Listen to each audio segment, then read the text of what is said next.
to Washburn University. KTWU Channel 11 Topeka is great television and more.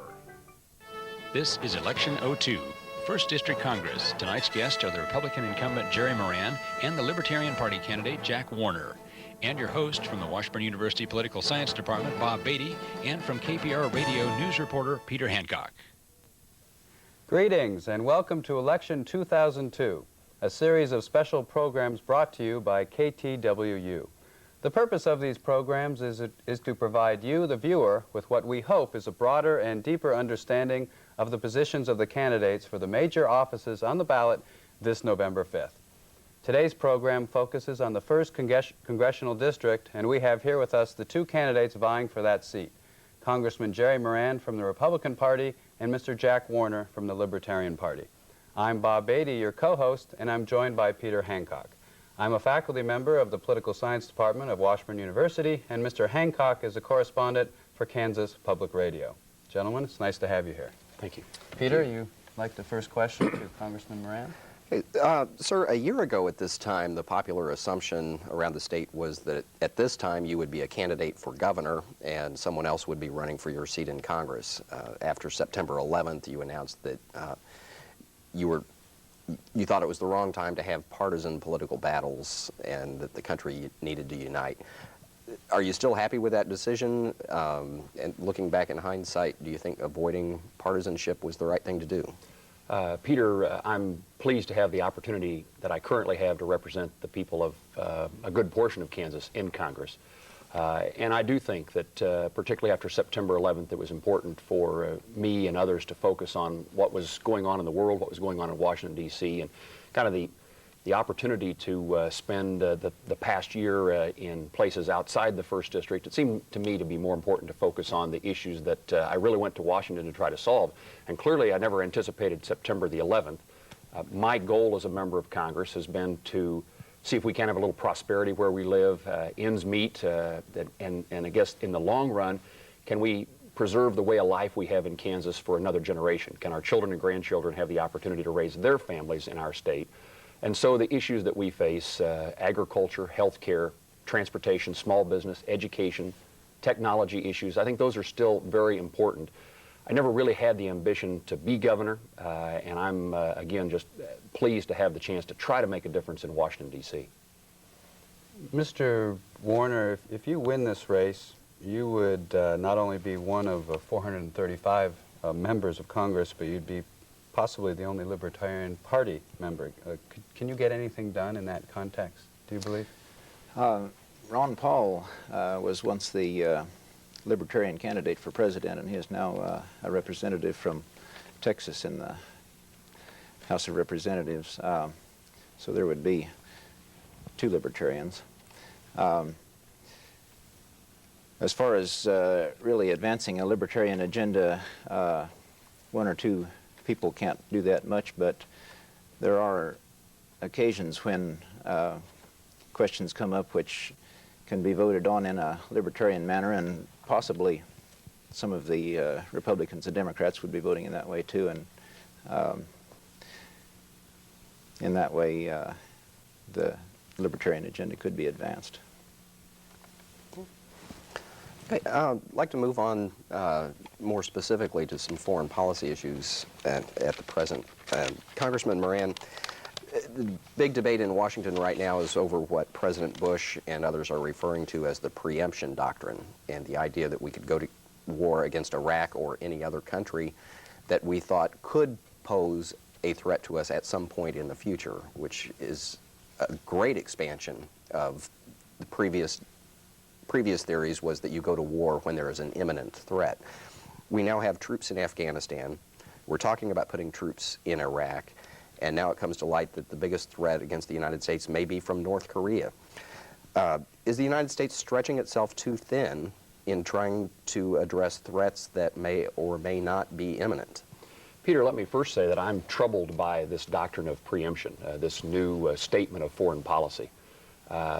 Morally, I think it creates difficulties. I think it's only appropriate for us to respond or to prevent bad things from happening.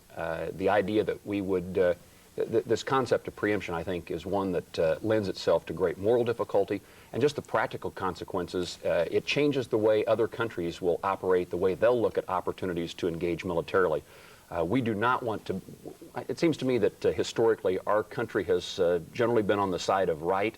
We have responded to aggression by others, and that sets the standard for other countries, the rules to play by. I think it'd be a mistake for us to change those rules and make it much more easily for a couple of countries someplace else in the world to say, if the United States can do it, we can do it. It's easy to perceive threats.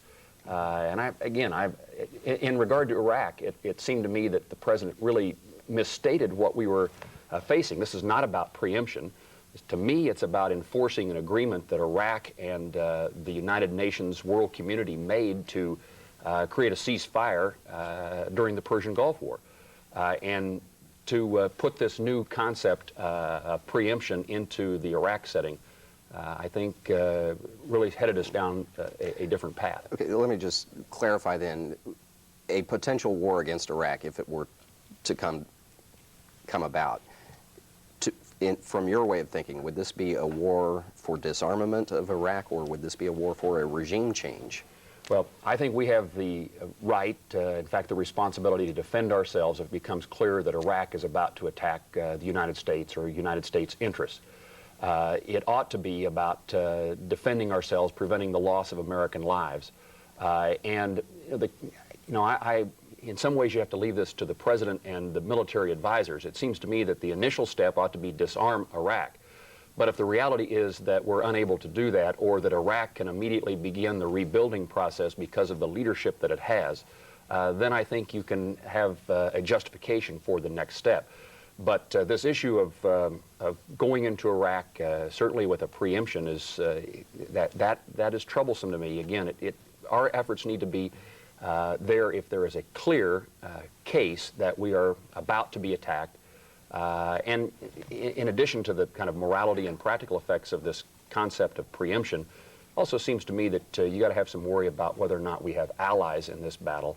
I would never turn a fate of our country or its foreign policy over to the United Nations. What that means is that China, France, and Russia are determining what our policy is in the world.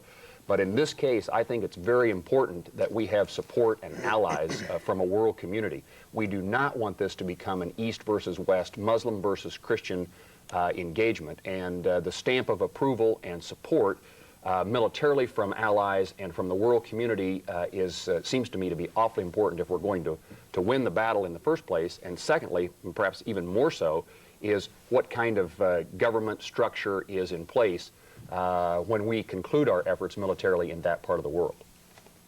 Mr. Warner, you've heard much of the debate on Iraq. What's your view of this subject? I agree in large part with Congressman Moran. I'm wondering why he voted to give the president the authority to go into Iran with the views that he's voiced. The government in this country derives its just powers from we the people, and we the people can't give the government any powers that we do not possess. If one would make the case that we the people could shoot down and kill anyone we happen to meet on the street just because we happen to think they might at some point in the future do us harm, then it might be that we could transfer that sort of authority to our government, but I don't think anyone's willing to make that argument. Well, let me ask a broader question to both of you. I'll start with Congressman Moran. What is our role in the world in 2002, after September 11th, but especially after the end of the Soviet Union? Do you consider us the world's only superpower, and what responsibility do we have in that context? Well, I do think in many ways we are the only superpower in the world. I made a visit to Afghanistan in August, en route there, refueling, and a brief visit to Moscow. I was amazed, different than what I'd ever envisioned, about how crumbled that country has become. Their power rests, I think, only in the fact that they still have nuclear capabilities, but their economy is second-rate. The idea, I grew up in a time in which there were two superpowers, the United States and the Soviet Union. That certainly is not the case today. I am one who has great concern about being engaged militarily in too many places, and that kind of relates to what Peter asked earlier about, are we stretching ourselves too thinly? And I think we always have to be concerned about that. A superpower, particularly now that we are the sole superpower in the world, gets an arrogance about it that it can solve all kinds of problems in all kinds of places. And one, we don't have the ability. That's a very expensive proposition. And many of the battles that we could get engaged in are ones that have been ongoing for certainly years, if not centuries. So the outcome is very doubtful that we can change. Our role in the world, I was surprised during my trip to Afghanistan. It was somewhat refreshing. I grew up at the end of the Vietnam War. Most of my life it's been Yankee, go home. In Afghanistan, it was thumbs up, big smiles on kids' faces when they would see an American.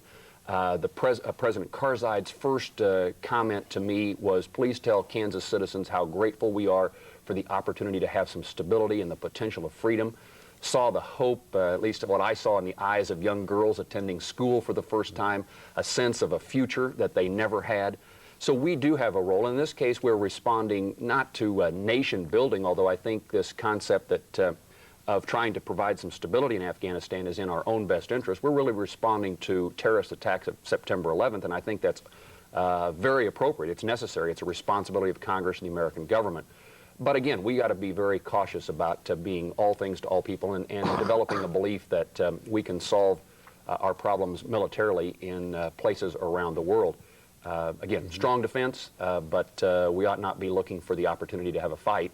We ought to be defending our country and protecting American interests. Mr. Warner, what's our role in the world?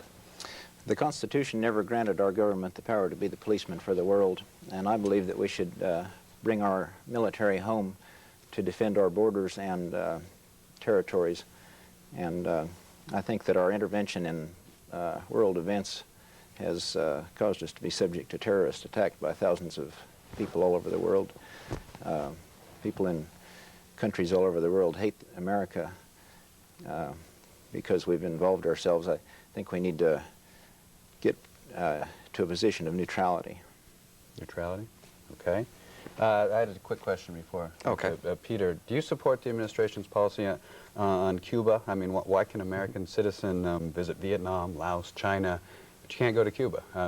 I do not support the American, the president's position or the administration's position. And it's not just this administration. This has been an ongoing policy for 40 years. But I'm one of those leaders in Congress that have been working with a number of other members of Congress. In fact, we've made significant, that's probably an overstatement. We've made some changes in our policy. An amendment that I offered 2 years ago on the House floor created the opportunity for us to sell agriculture commodities to Cuba for the first time in 40 years. It seems to me, and I've indicated this on the House floor, in Kansas, we'll try something once. If it doesn't work, we may try it again. We may even try it a third time. But after a while, we'll decide, surely there's something else that we can attempt to change the behavior, the nature of the government of Cuba. At the moment, particularly in the agriculture sector, our embargo simply hurts American agriculture producers. When we don't, it's a unilateral sanction. When we don't sell to Cuba, France does, Canada does. There is a potential market of about $1 billion for American agricultural products. As a result of our efforts in changing the law to allow agricultural trade to occur without credit, Cuba has purchased about $100 million, $150 million of agricultural commodities from United States companies and farmers, co-ops. And so gradually we're changing. I think, and I always try not to attribute motives to anybody's positions, but I think generally there's a political flavor to this, generally related to Florida and the outcome of elections in the state, particularly with the Cuban-American community. But I think that's overstated, that this is not a clear-cut issue even with the Cuban-American community. And the other issue, the one you mentioned, is about travel. And a very Ron Paul libertarian position is that we have no right to restrict American citizens from traveling to places around the world. It's a matter of freedom. In this case, I think we can improve the chances that the Cuban people have a greater life, a better life, more freedom. I believe that personal freedom follows economic freedom, and also it's important to share ideas and contact with people. So visits by Americans, in fact, the House of Representatives this past year has passed an amendment to a bill that has not yet passed the conference committee, passed the House but not been resolved by the Senate and we have a long way to go on appropriation bills, but appropriation bill passed the House, changing the rules allowing American citizens to visit Cuba. So change is in the works. It's always subject to a veto by this president or the presidents we've had in the past. The next few presidents, I'm sure. Cuba policy? I believe that Americans have the right to travel and trade anywhere in the world that they choose to, given that they accept the responsibility for the risks that may involve. I think that the administration's policy is a political policy and not a practical policy, and that we should normalize relations with Cuba. Peter, you had a question on the economy. Yeah, debates like this are often filled with foreign policy questions, especially this year. The news is filled with foreign policy, and reporters love to ask about foreign policy because we so seldom get to, especially when we cover state capitals. But poll after poll seems to show that most Americans are a lot more worried about their own pocketbook than they are from an attack by Iraq. Stock markets are falling, retirement funds are in jeopardy.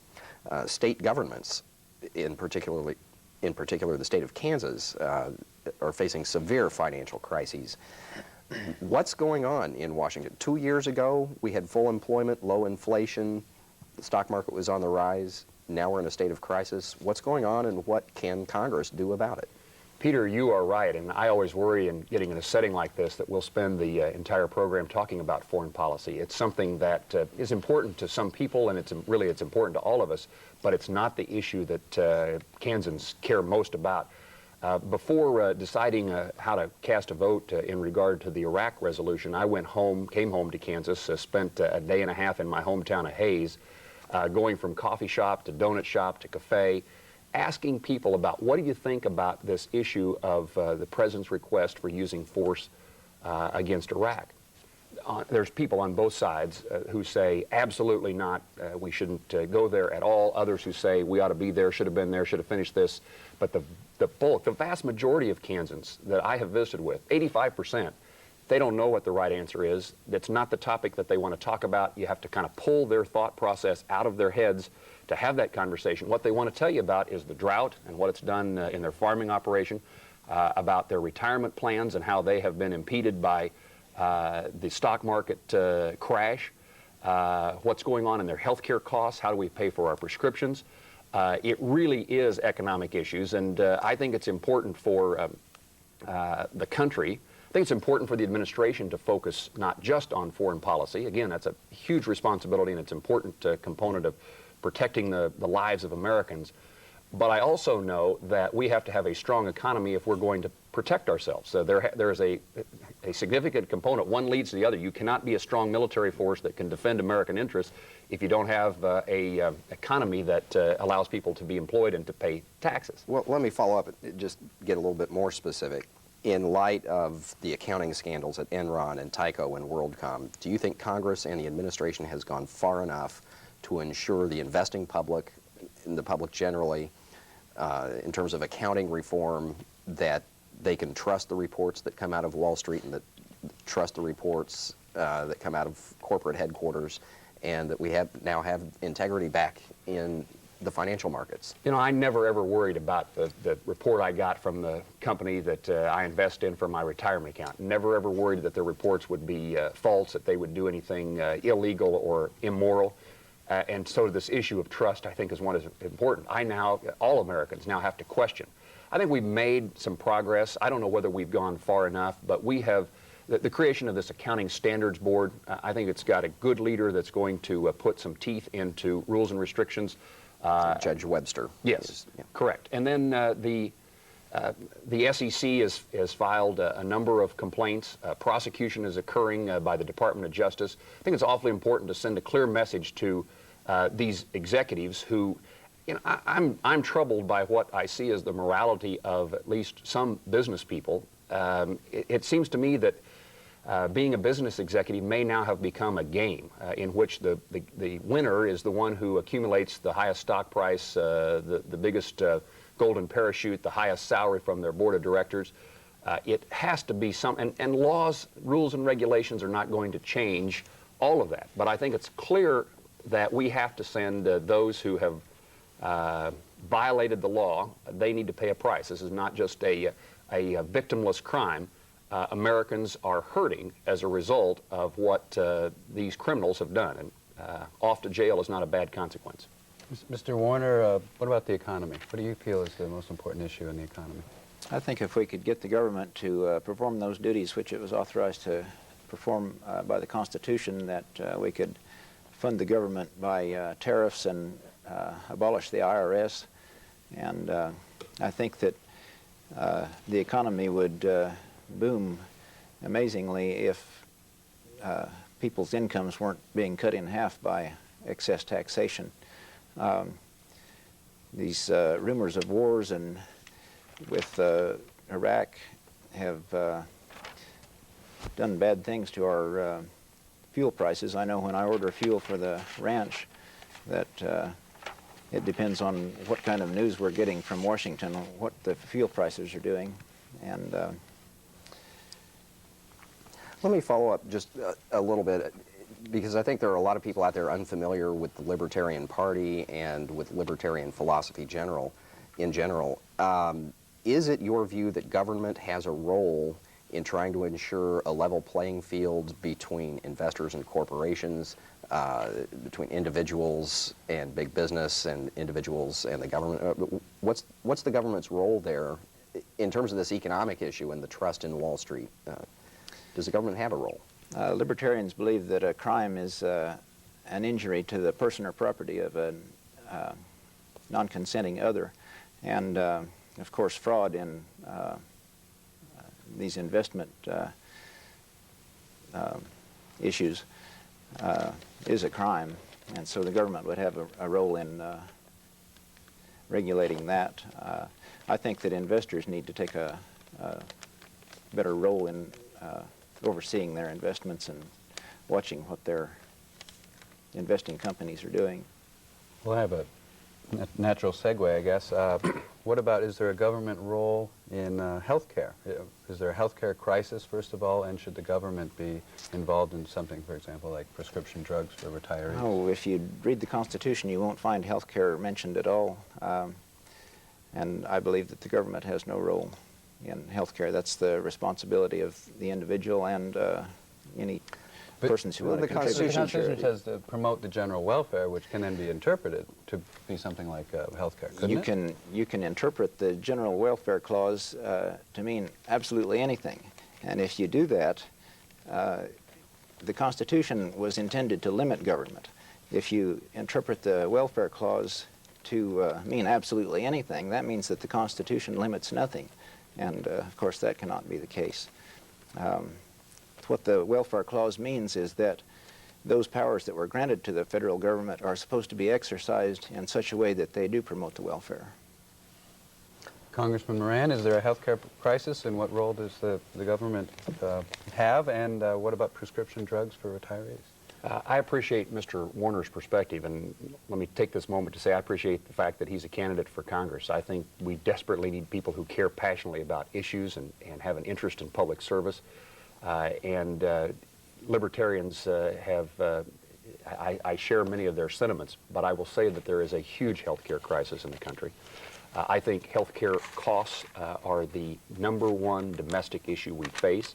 It used to be that poor people were the ones we worried about whether they could access health care. It is now middle class. It may become even something broader than that. Health care is becoming something out of the reach of many, many Americans. And you talk about prescription drug coverage. That's only a component. It's an important one, and we often talk about it from a senior perspective. But there's many young families who are struggling to pay for health care costs as well. The #1 issue that a business person talks to me about, somebody who owns a business, is that I have increased the deductible, I've increased the co-payment, and yet my premiums went up 37%. This is the Moran plan. My New Year's Eve goal was to come up with a plan to reduce healthcare costs. It is something that is very difficult to get your arms around, but it is things related to competition. I think maybe Mr. Warner would be supportive of this concept, which is we've got to get more healthcare providers. Those of us in rural America, here in Kansas, our issue is not just affordability, it's also access. Every month that I've been a member of Congress, I've had a phone call from, or a letter or a plea from a community, a clinic, a hospital. Can you help us attract a physician to our community? In the last month, we've had Notice that 3 nursing homes in the 1st District of Kansas are closing their doors. Medicare reimbursement is a huge issue for our state. When 60, 70, 80% of the people who are seen by our physicians admitted to our hospitals are on Medicare, when Medicare doesn't cover the costs, then there isn't any place else to go, often back to the taxpayers. We are all paying for these health care costs just in disguised ways, and we need to figure out how to make health care affordable. And again, there are some specifics that I'd be happy to try to talk about, but they're difficult to get them accomplished. Not in the time left, but there will be a number of viewers who say, okay, you say this is maybe the most important problem. Why isn't Congress, Senate, and the House getting something done? Well, you know, one of the problems with this issue is that it involves everyone wants the absolute best health care. Most of the health care costs are incurred in the last 2 weeks of life. There is, we do not want, I don't have the moral capability of rationing health care. That's where the markets have come in, but in healthcare it's a matter of life and death, and so there's an added component to this idea of supply and demand and who can afford and who can't afford. Congress, the House, has passed a prescription drug benefit, although it's not, I voted for this plan in large part because, not the plan, in fact I think it lends itself to bad things happening as far as public policy in Kansas. I think we'll see kind of managed care within the prescription pharmaceutical industry. So that part of this legislation, I should say this better, broad legislation, part of that legislation was a prescription drug plan. I don't like the prescription drug plan. I think the end result is we have mail order or internet pharmaceuticals, and those of us in rural America will have little opportunity to keep the pharmacist on our main streets. The other component of that bill, I chair the Rural Health Care Coalition, 185 members of Congress, Republicans and Democrats, who work to advance an agenda on health care in rural America. And in that bill, we eliminate the disparity between rural and urban hospitals. We eliminate the cut that occurred October 1 for home health care agencies. I'm going to have to... And so there are good components of this. The House has passed the bill. It's pending in the Senate. We have just a minute left. What would be your #1 priority if you got into Congress, Mr. Warner? Oh, eliminating the IRS and getting our foreign policy back under control to where we aren't involved all over the world. I'd like to end foreign aid, repeal all unconstitutional gun laws, end the drug war, and get the U.S. out of the UN and the UN out of the United States. Very, very briefly, Congressman Moran. Good goal of trying to reform our tax system. It is a mess, but really the overall goal is to try to keep a way of life in Kansas around for a while longer. Okay. Thank you for joining us for this, the 6th in a series of programs dedicated to the notion that an informed electorate makes wise choices. We sincerely hope you'll be making your wise choice on November 5th. Goodbye.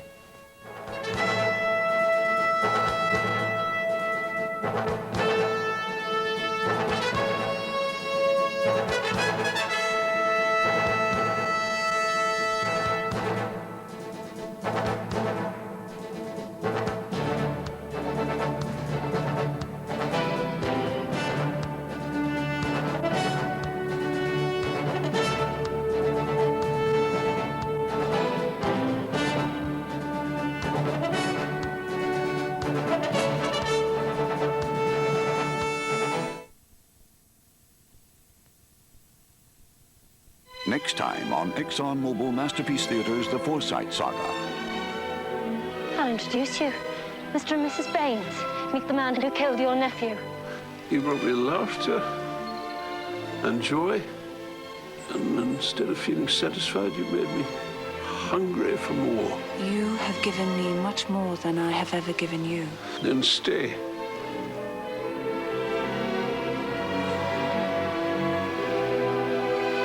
Next time on Frontier House. It was so great having my father and my brother here leading up to the wedding. They're just pulling out all the stops to get a house and a roof up. This is a great wedding gift. Last gift of my bachelor life. It is really fun getting all pretty and putting on pretty clothes and getting clean. This is so great to have a special day like this. Tonight at 9 on KTWU.